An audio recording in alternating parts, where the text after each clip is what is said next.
When Donald Trump comes to Britain this week, he probably won't visit Newcastle Civic Centre. And he certainly won't greet thousands of Geordies like this. Away the lads. Thank you for your wonderful welcome to me. I'm proud to be presented the freedoms of your community.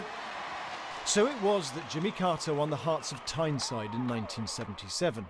And this is how it used to be. British crowds cheering American presidents, like John F. Kennedy and his wife in 1961. Something not even the cabinet could have planned is the 500,000 people lining the route from London Airport to the West End just to cheer a hello to Jack and Jackie. Note that, 500,000 people. US presidents were clearly more popular in the past, but they also came to the UK more rarely. When Harry Truman came in 1945, it was the first visit by a US president for 27 years, only the second time ever. It was another 14 years before the next came along. The greeting now was unaffected and warm. In the past, presidents were often close to the royal family.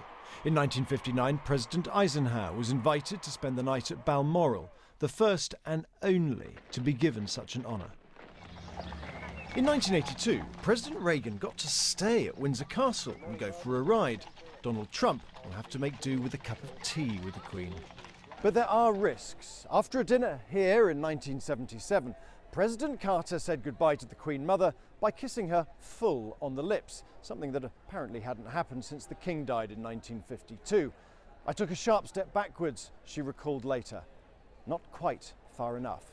Another privilege not offered to President Trump is an invitation to attend cabinet, like Bill Clinton in 1997. I'm not going to give any advice, I'm going to sit here and take it. Nor is this week's trip a full state visit. Barack Obama was only the second president to get one of those in 2011, when he flipped burgers at a Downing Street barbecue and had the rare privilege of addressing MPs and peers. I am told that the last 3 speakers here have been the Pope, Her Majesty the Queen, and Nelson Mandela, which is either a very high bar or the beginning of a very funny joke.